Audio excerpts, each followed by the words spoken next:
ఆంధ్రప్రదేశ్ రాజకీయాలని వరదలు చుట్టూ తిరుగుతున్నాయి. కరకట్ట నిర్మాణంపై అధికార ప్రతిపక్ష పార్టీలు మాటల యుద్ధానికి దిగాయి. వరద బాధితులను ఆదుకుంది తామేనని అధికార పార్టీ అంటుండగా, తాము నిర్మించిన కరకట్ట వల్లే లక్షలాది మంది ప్రజలు ప్రాణాలతో బయటపడ్డారని వైసీపీ అంటోంది. ప్రజల కష్టాల్లోనూ రెండు పార్టీలు బురద రాజకీయం చేస్తున్నాయా? Let's watch.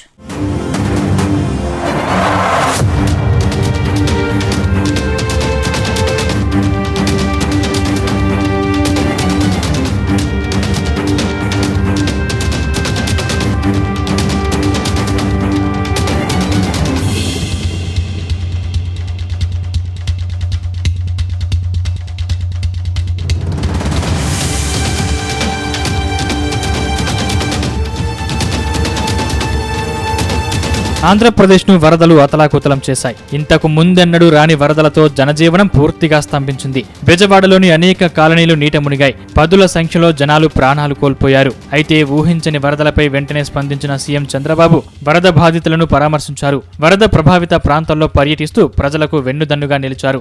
వరద తగ్గుముఖం పట్టి వరకు అక్కడి నుంచి వెళ్లనని స్పష్టం చేశారు. అర్ధరాత్రి వరకు ప్రజల అవసరాలు తీర్చడంలో నిమగ్నమైన సీఎం రాత్రి అక్కడే బస్సులో బస చేశారు. తిరిగి తెల్లవారుజామునే మళ్లీ వరద ముంపు ప్రాంతాల్లోకి వెళ్లారు. అటు కేంద్ర ప్రభుత్వం నుంచి తక్షణమే సహాయం అందేలా చర్యలు చేపట్టారు. చంద్రబాబు చొరవతో వెంటనే కేంద్ర ప్రభుత్వం బోట్లు, హెలికాప్టర్లను పంపడంతో సకాలంలో వరద బాధితులను సురక్షిత ప్రాంతాలకు తరలించారు. వారికి భోజన సౌకర్యాలను కల్పించారు. కూటమి ప్రభుత్వం వెంటనే స్పందించి సహాయక చర్యలు చేపట్టడంతో ప్రాణ నష్టం తగ్గింది. అటు వరద ప్రమాదంపై అప్రమత్తమైన వైఎస్ జగన్ బాధితులను ఓదార్చారు. ఇదే సమయంలో కరకట్టను తమ ప్రభుత్వ హయాంలో నిర్మించడం ద్వారానే ప్రాణ నష్టం తగ్గిందని వైసీపీ అంటోంది.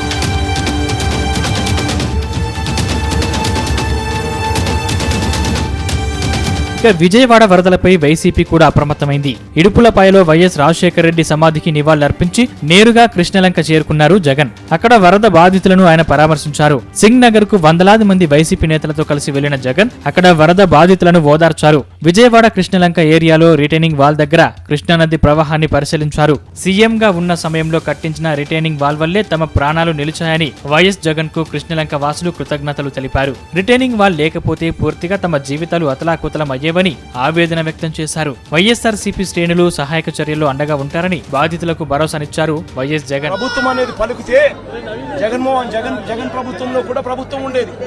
కానీ జగన్ ప్రభుత్వంలో ఏ ఒక్కరూ కూడా ఎప్పుడూ కూడా డిస్సాటిస్ఫైడ్ గా ఎప్పుడూ లేరు. ఎందుకు లేరు అని అంటే కారణం జగన్ ప్రభుత్వంలో ఒక వాలంటీర్ వ్యవస్థ ఉండేది. జగన్ ప్రభుత్వంలో ఒక సచివాలయ వ్యవస్థ ఉండేది. ఈ వాలంటీర్ల వ్యవస్థ, ఈ సచివాలయాల వ్యవస్థ గ్రామ స్థాయిలో వార్డు స్థాయిలో మమేకమై ఉండేది. వీళ్ళందరూ కూడా వాలంటీర్లందరూ కూడా ఎప్పుడు వరద వచ్చినా ఎప్పుడు తుఫాన్ వచ్చినా వీళ్ళ సహాయ సహకారాల వల్లే గొప్పగా ఎటువంటి కంప్లైంట్స్ ప్రజల నుంచి రాకుండా సాచురేషన్ పద్ధతిలో ప్రజలకు మంచి చేయగలిగారు. 5 ఏళ్లు అంటే ప్రభుత్వం మంత్రి గాని ముఖ్యమంత్రి గాని ఎవరైనా సరే ఒక్కరోజు ఫీల్డ్కి వచ్చారా? ఒక్కరోజు వచ్చాడు ఫీల్డ్కి. అది కూడా రెడ్ కార్పెట్ వేసి పెద్ద ఎత్తున ఫీల్డ్ విజిట్ చేశాడు. మామూలు కార్పెట్ వేసుకొని ఫీల్డ్ విజిట్. ఇప్పుడు పాపం విధిలేని పరిస్థితిలో బురద దిగాడు. ఎందుకు దిగకపోతే గతి లేదు కాబట్టి. ఏంటి రాజకీయాలు, చెత్త రాజకీయాలు? ఏం మాట్లాడుతున్నారు మీరు? మాకు తుఫాను గురించి, సైక్లోన్ గురించి, డిజాస్టర్ గురించి మాట్లాడే పరిస్థితి మీకుందా? తెలుగుదేశం పార్టీ ఎప్పుడు కూడా ఒక బాధ్యత కలిగిన పార్టీ. ఎవరికి ఎక్కడ కష్టమున్నా సమర్థవంతంగా, అది కూడా ఒక శ్రద్ధతో పనిచేసే పార్టీ.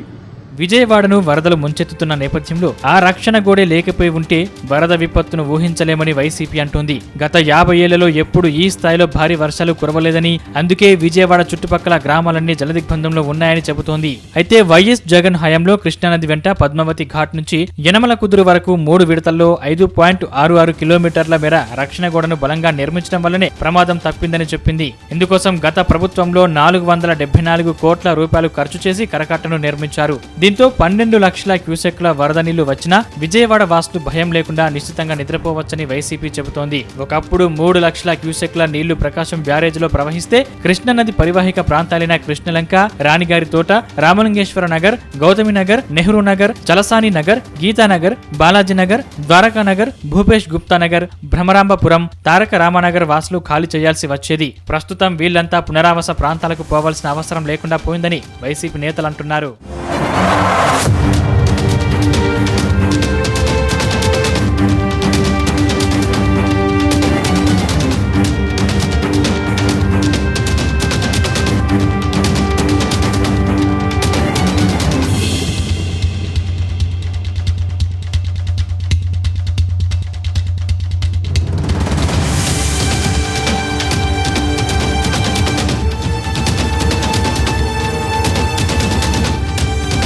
మొత్తంగా కరకట్ట నిర్మాణంపై అధికార ప్రతిపక్ష పార్టీలు మాటల యుద్ధానికి దిగాయి. రిటైనింగ్ వాల్ నిర్మాణం తామే చేసినట్టు వైసీపీ ప్రచారం చేసుకుంటుంది. ఒకప్పుడు 3 లక్షల క్యూసెక్ల నీళ్లు ప్రకాశం బ్యారేజీలో ప్రవహిస్తే కృష్ణానది పరివాహిక ప్రాంతాలు ఖాళీ చేయాల్సి వచ్చేది. ప్రస్తుతం వీళ్లంతా పునరావాస ప్రాంతాలకు పోవాల్సిన అవసరం లేకుండా పోయిందని వైసీపీ అంటోంది. రక్షణ గోడ పుణ్యమా అని ఇప్పుడు పునరావాస ప్రాంతానికి పోవాల్సిన అవసరం లేకుండా పోయిందని వాళ్ళంతా చెబుతున్నారు. అయితే 3 రోజులుగా వరదలతో జనం అతలాకుతలం అవుతుంటే ఇంట్లో నుంచి బయటకు రాని వైసీపీ నేతలు ఇప్పుడు కరకట్టపై అవాస్తవాలు ప్రచారం చేస్తున్నారని అధికార పార్టీ ఆరోపిస్తుంది. సీఎం చంద్రబాబుకు ప్రజల నుంచి వస్తున్న అపూర్వ స్పందనను చూసి తట్టుకోలేక వైసీపీ నేతలు దుష్ప్రచారం చేస్తున్నారని విమర్శిస్తోంది.